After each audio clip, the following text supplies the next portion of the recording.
Welcome, and please take your seats in our virtual Space Cafe today. We had to pre-record this session due to a last-minute obligation of our guest.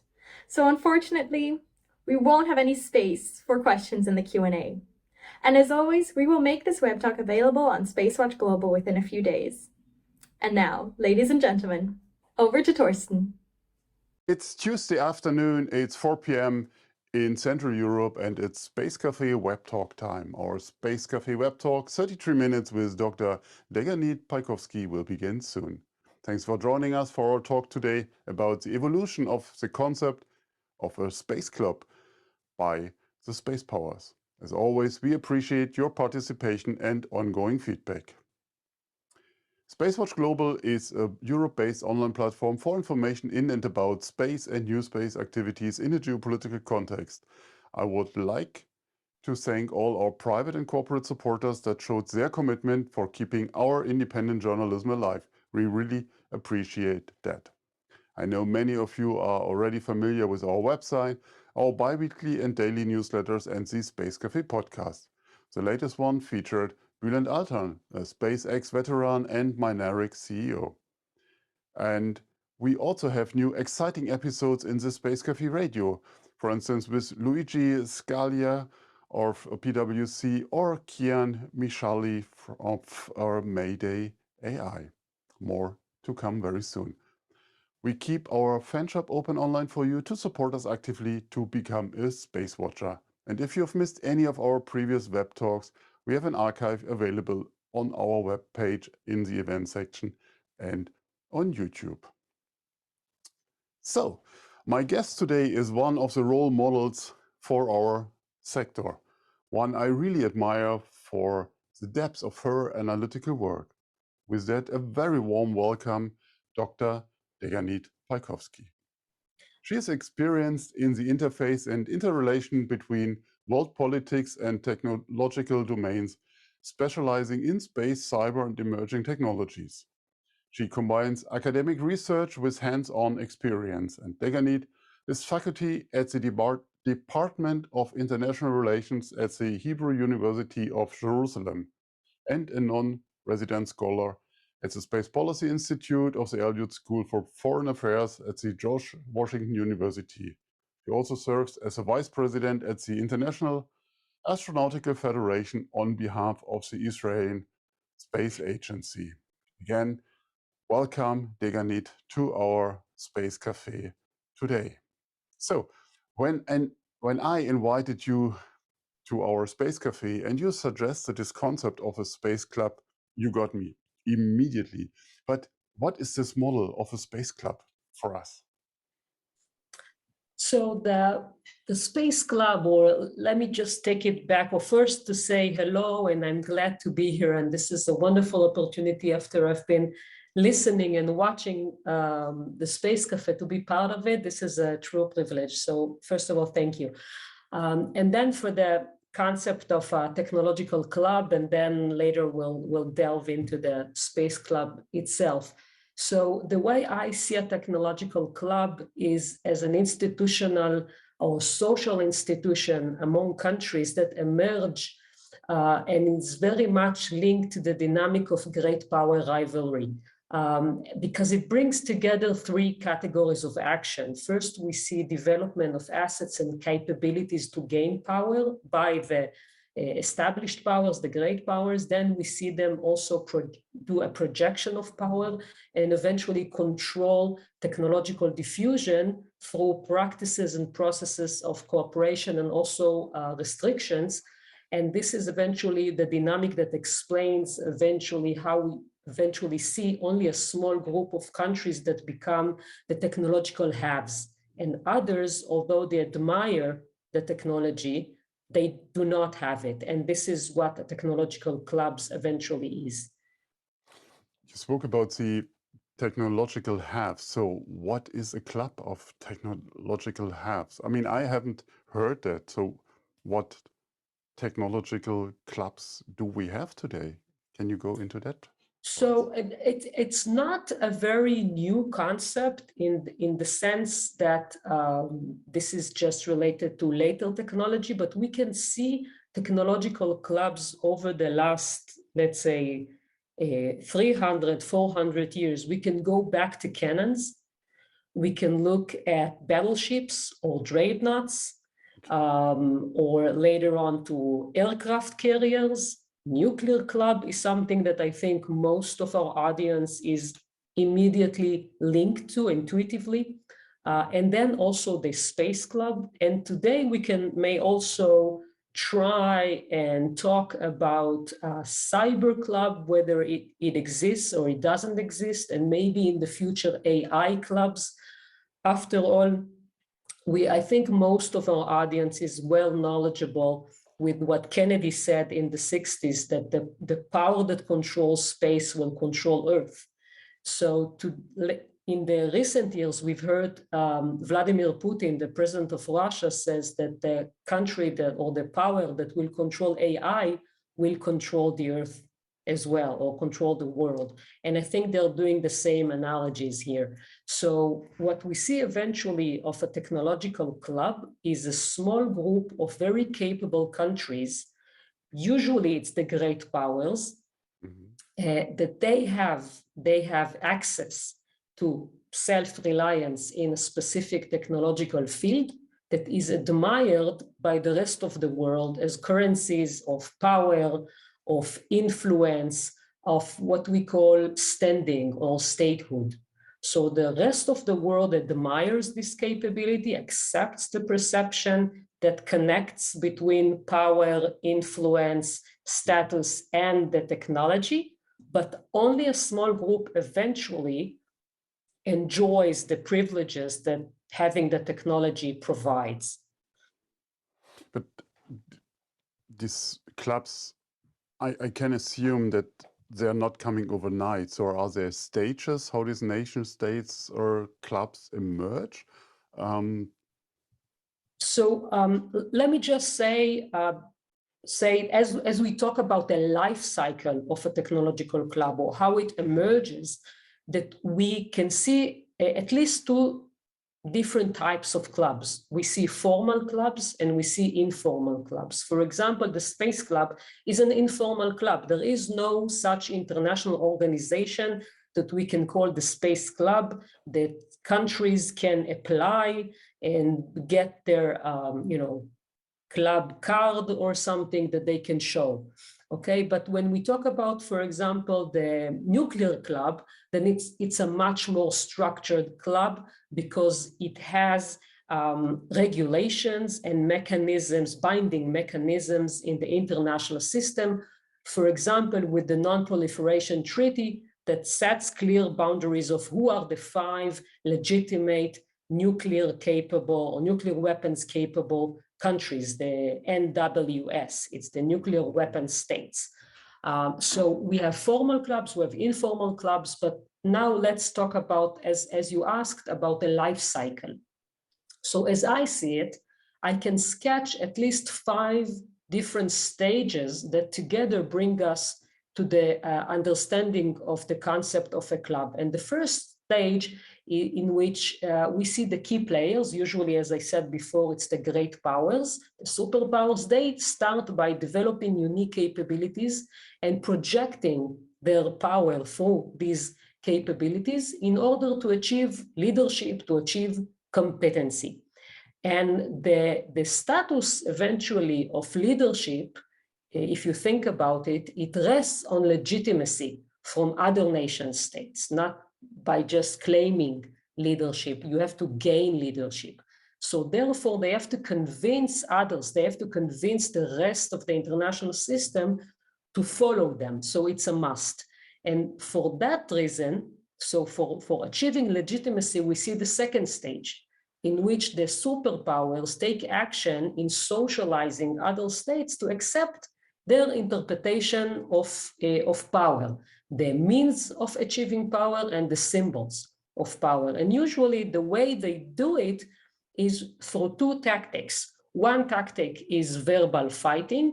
They will talk about it. They will provide political context to technological reality and technological achievements.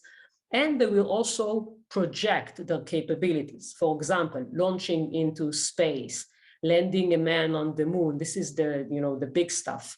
related to space, but we had other ways of demonstrating your capabilities. So it comes together, demonstration and also providing the political context through verbal fighting, through messages. And the third stage is realized when their message is transmitted in the right way. And what do I mean by that? After all, as I said, they are struggling for power and for standing. So how do we know that the message has gone through the way they wanted? We see emulation. When we are starting to see other countries, other medium-sized or emerging or rising powers emulate the great powers, we know that the community has accepted the interpretation of what is power and what is the means and symbols of power. But here is a dilemma of the great powers. What do you do? Because the relative advantage that grants you primacy is in the small numbers. So from one side, the great powers want all the other countries to accept the message that, for example, space or nuclear or AI is the symbol, or it means that you are a great power. But if all other countries also attempt to acquire the same technology, then you lose your relative advantage and you also risk arms races and so forth. So here is a dilemma. What do you do? And so here is when we see the fourth stage coming along. Mm-hmm. And in the fourth stage, what we see is that the great powers, they impose severe restrictions on the flow, on the diffusion of technology and know-how on one side. And on the other side, they offer limited and selective cooperation only to like-minded countries or countries that they want to attract to their side. So this dual activity, restricting and cooperating or attracting, eventually leads us to the fifth and last stage of emerging clubs.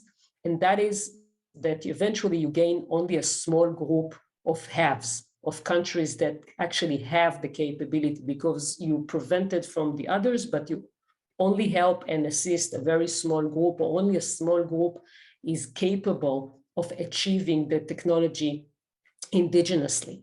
And so, but at the end of this process, we see that the international community is socialized. It accepts the idea of certain currencies of power are related to a specific technological issue area, but only a small group of countries are capable.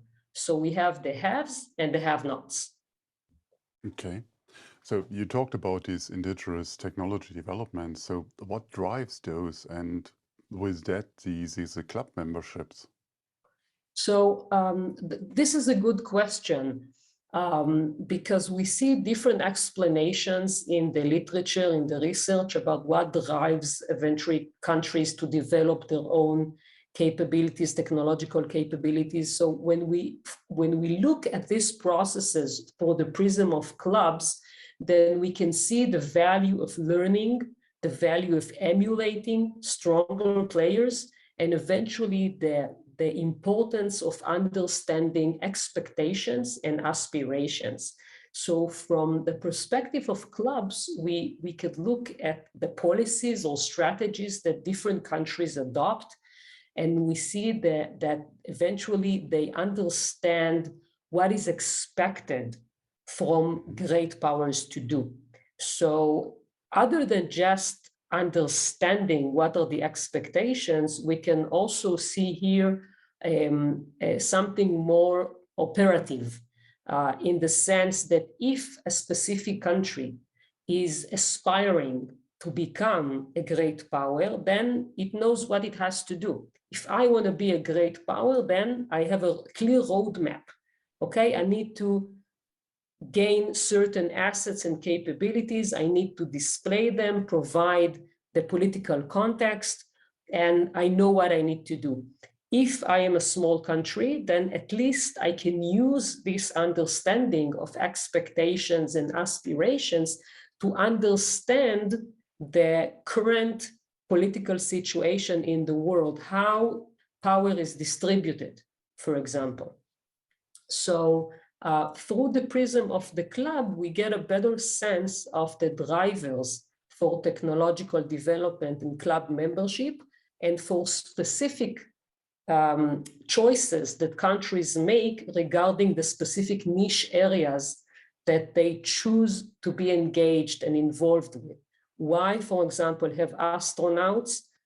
Some countries want to have their own astronauts, they want to have their own launch capabilities. Other countries, on the other side, focus more, let's say, on remote sensing, developing satellites, doing research. So we see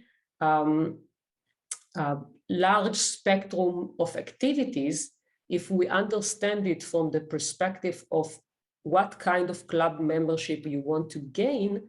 Then we can get a better sense of the political situation, the strategic situation, the aspirations that the country has regarding the overall power distribution.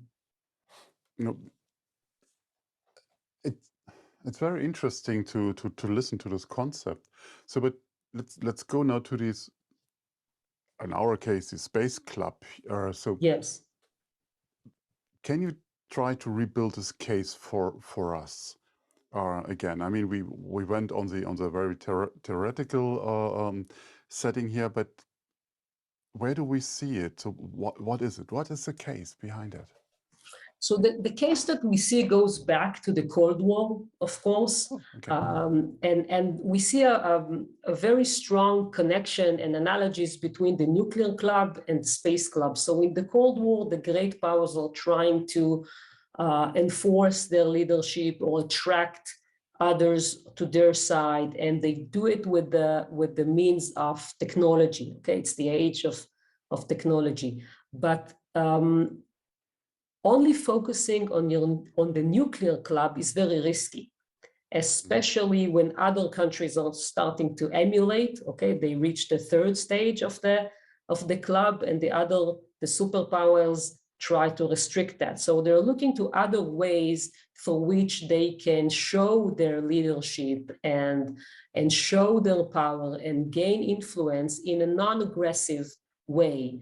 But the dual-use connection between the delivery systems from the nuclear club and the space club serves them in that sense. And so they start to create an informal space club. They don't do it together, but if we look at it from an analytical perspective, we see that it's the same dynamic that both of them take at around the same time, and they frame it in a very similar way. As I said before, the verbal fighting of who is the leader using space. So they develop the assets and capabilities, they project their power, they provide a political context, verbally political context. And then when other countries try to emulate, then we see the great powers involved in understanding and predicting, and sometimes also assisting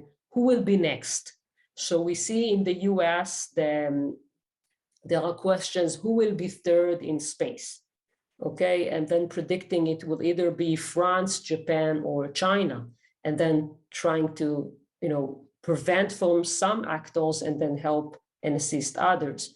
And then we also see in the larger community starting to address those countries that gain the technology as those that have accessed the club. So if we look at the newspapers, even statements by leaders from the 60s onwards, it always has this combination. This and that country joined the club. Okay, so we see that there is a lot of meaning, political meaning to this idea of a club, even though there is no formal organization that we can call a space club. And so the accessing the club, we can ask, So how do you access an informal club? So I would suggest to our audience to look at it as 3 stages. One stage, the first stage, a country has to demonstrate the capability. Mm-hmm. Second, it has to say, I've arrived, okay, I'm interested. I see myself as a member of a community. And then the third stage is that the members of the community either accept or deny the membership. So in an informal club, we either see the other members of the club offer greetings, they offer cooperation, or they dismiss that. So a good example will be South Korea and North Korea, which at almost around the same time, they did their first launch into space. I think, if I remember correctly, North Korea tried to launch its first satellite. It was in either October or November of 2012. And of course, it wasn't accepted into the club. The great powers dismissed it. They tried to say that the satellite didn't make it into orbit. It was just an experiment of ballistic missiles and so forth.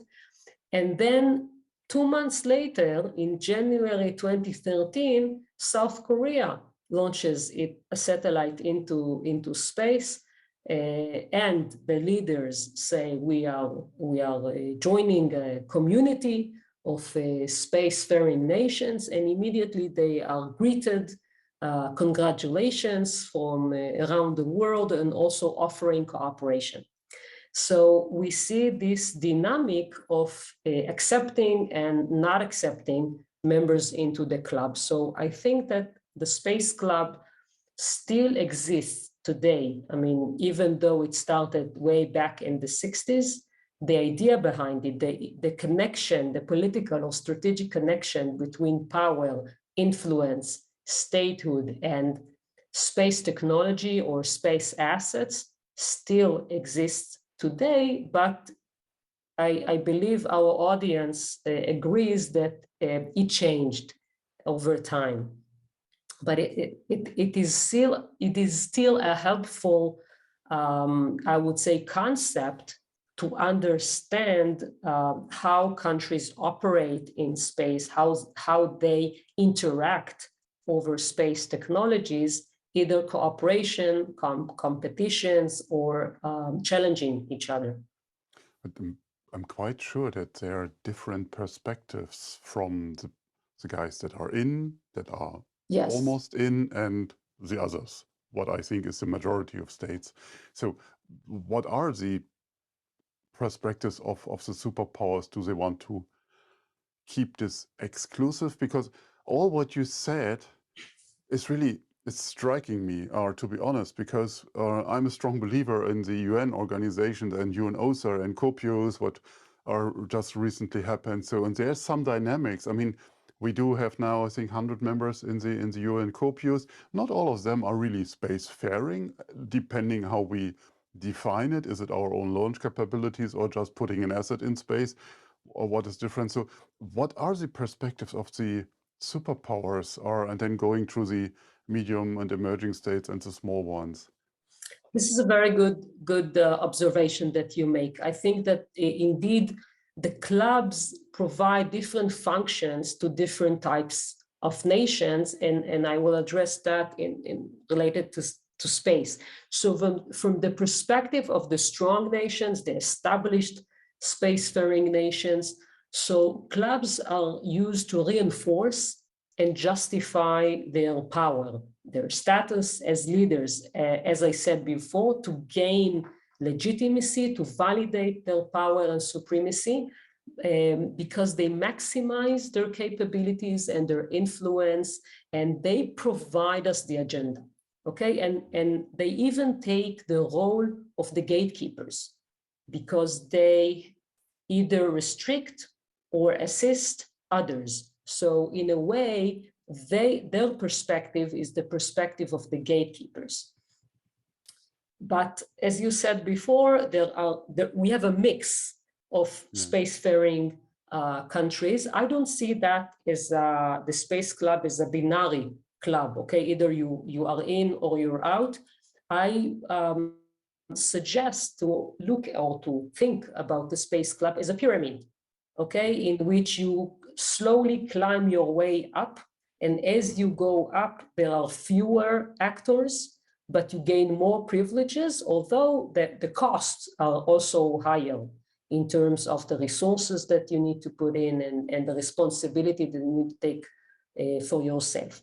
So for less powerful countries, emerging or rising or medium-sized countries, I think that from their perspective, they're seeking assimilation to the strong. They want to preserve, they want to upgrade their status.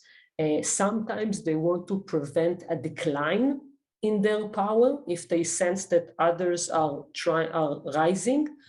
So they claim membership in the club as a very useful tool to assimilate to the strongers, okay, and to be part, to gain more power as they assimilate to others.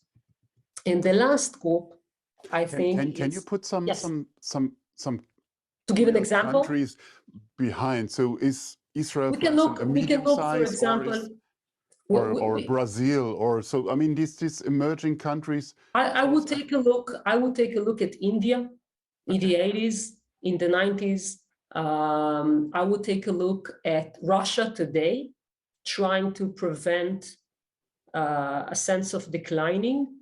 So, for example, if you want to look at the question of why did Russia conduct a demonstration of anti-satellite capability a few months ago in November of 2022, an explanation from the perspective of the Space Club will be to again show its capabilities and make sure that it is still a member of the highest group of countries within the Space Club, as we see the ideas of what is space power shifting more towards economic perspectives. Then we can see Russia trying to still set the barrier around capabilities that she's very known of having, okay? The more coercive capabilities, military capabilities. So in a way, trying to prevent a decline. We can see in the 60s and the 70s, if we look at the space policy of the UK and France and how they explain why they're doing what they're doing. So we see explanations of if we want to continue being to have a seat at the table, this is something that we must do, okay? This is the calling card to preserve or to gain the seat at the table. So this is from the perspective of the, let's say, rising or medium-sized powers or or the countries that want to preserve their capabilities. But we also have the group of small countries. I think I do have to ask again. So, yes, please. So the superpowers are the usual five. So if I understand you right, so it's China, it's the US, it's or was Russia, India, so with their own launch capabilities. But let's take your country. Is Israel part of the superpowers or on the medium size? Because you have everything of the above. You can launch satellites and so on and so forth. So you have it all. Are you part of the superpowers? Or are you part of the emerging powers? So where do you? It's a very good question that I have to admit, it is not always even clear to me the answer about it, because Israel does have, often has capabilities of large powers, but eventually it has the state of mind of, I would say, a small and threatened country, although I believe others will try to, to contradict or will disagree with what I say. But as I read through the history of the Israeli space program, it wasn't about joining the club. It was about providing answers to significant existential threats through capabilities that often we only see that established powers have. But if we take a close look at the niche areas that Israel chose for itself, and this is why I said before that it's not either you're in the club or you're not in the club. It's about a pyramid of capabilities. So Israel only possess the capabilities that it needs to fulfill the security considerations that it has to meet. Okay, so it's a very limited launch capability only to low Earth orbit. It usually focuses as national capability. I'm not talking about the private sector here. I'm talking about the national capability. So it's focusing on remote sensing, on communications, on capabilities that eventually support very significant national security considerations. It doesn't have astronauts. It doesn't have, GNSS capabilities or SSA capabilities. You don't have astronauts? I would disagree. Ethan might see that differently. I would say two things about that. First, as a national astronaut, we only had one, the Ilan Ramon, and this is, the unique case that shows the overall approach of Israel, approach to space, Israeli approach. The Israeli approach is very, very much pragmatic. Through analyzing the decision-making process, it was never about joining a club. It was always about meeting national considerations. The only time that we see the political framing of a club of space countries is as Israel gets closer to the first demonstration of launching into space in 1988, and the country wants to make sure that it is being accepted as a very legitimate action, not as an aggressive action. So it is framed as we are joining a club, we are part of a community of countries engaged in science and in technology. But overall, the consideration itself was providing national security capabilities to the country. And Eitan Stiva, and the second Israeli to make it into space, is eventually a private astronaut. It's not a national effort. And this is where I make the difference when I'm talking about how the Israeli policy is formulated. It's very pragmatic. And we do see other initiatives coming from Israel, and it's welcome, but it's not the national policy. It's not the national strategy. Okay. We have to look at the clock right now because our production team is already waving their yellow flag, so they don't cut us off. So that's good. So let's talk about the future. What are potential future scenarios for the Space Club? And you mentioned it just a minute ago. How does the private sector, the massive private sector now in space, fits into that? Can they get also a club card, or so? How can they join? I'll try to be very brief on that, and maybe it's the way forward for another conversation in the future. Indeed. Because as you said, we don't have a lot of time. So the entrance or the profusion of private actors, we can look at it from two angles. One is to look at it as a challenge to the Space Club. Do we still have a case for a space club? Maybe not. And it's a legitimate perspective. And the other perspective is that here lies an opportunity for the next phase of the Space Club. And I would go with that perspective, with the opportunity that we see. And why do I think why do I take this perspective? Because we still see a lot of interest in countries of framing space technology in a strategic way related to power and influence.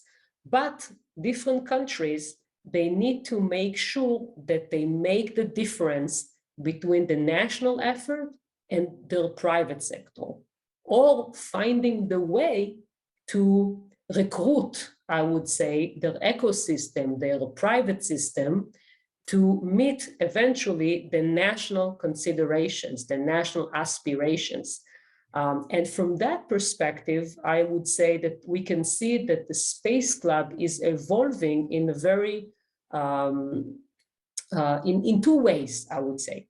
One way is towards the military side, weaponization, where we don't see the private sector usually, or at least just helping, assisting, or working with the powers, the great powers, the countries, or the national systems.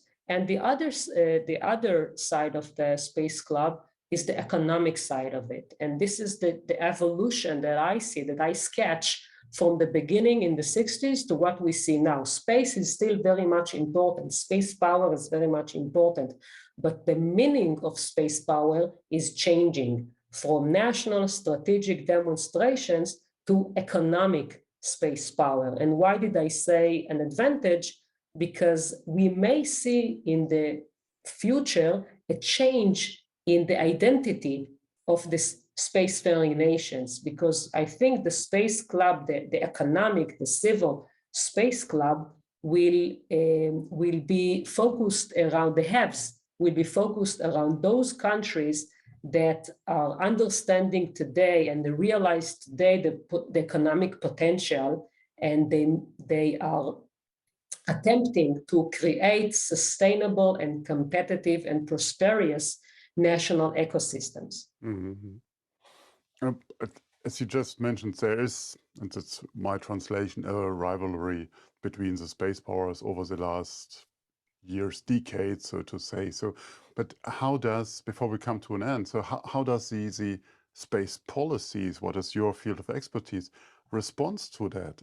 Are they appropriate? I mean, take the example of Germany. We have a space policy which is, I think, 11 or 12 years old. Is that appropriate for today? I have doubts. So, yes, I have we're not the only country, I think.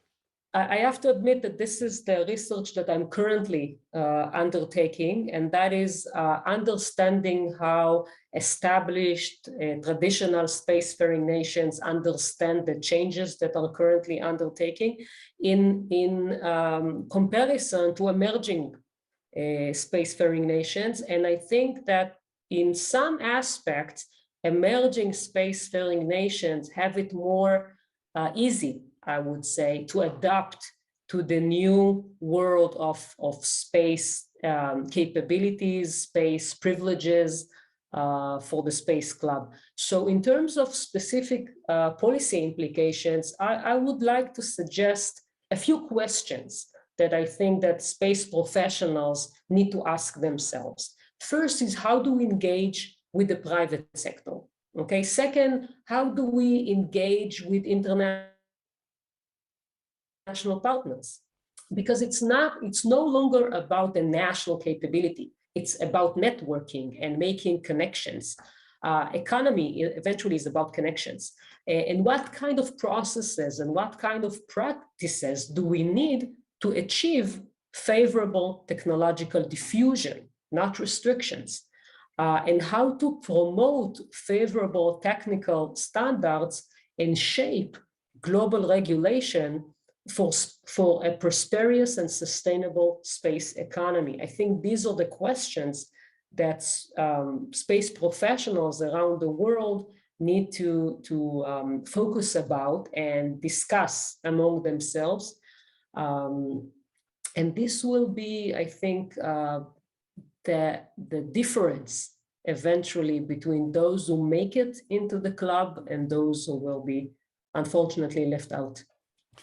You already qualified yourself for another episode of in our program, because My pleasure. At least me, I find it so fascinating what you just explained to us in the last half an hour, and I know that we are running totally over our 33 minutes budget, but it's worth every minute. At the end, can you give us your 3 takeaways from this Space Club talk that we really have to memorize and that you would like to convey to us? Thank you. Yes, I'll keep it to 3. So the first I would say is to remember is that the future focus in advancement of is on the advancement of the space economy.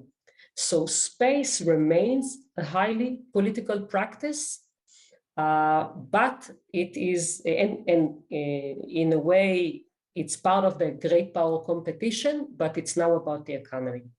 Second is that leadership and membership in the future Space Club will depend on an innovative, scalable, and committed industrial base.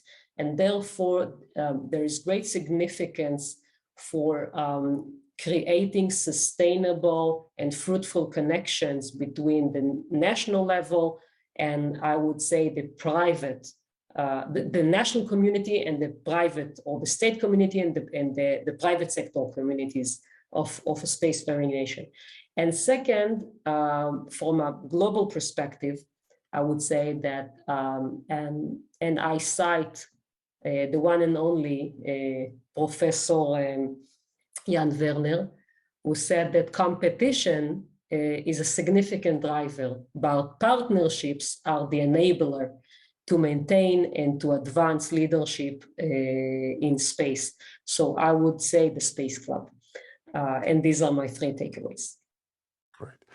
Thank you very much, Deganit. It was such a pleasure to have you in the Space Cafe today. And you might know that, or you might heard of that, we will start a Space Cafe Israel series very soon with our friend Medat Pariente. And so with that, I'm handing over back to Chiara to tell us what will happen in this super exciting and absolute challenging week for us.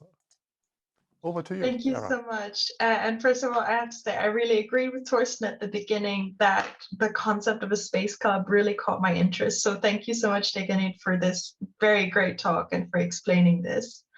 My pleasure. Thank you. Yeah, wonderful.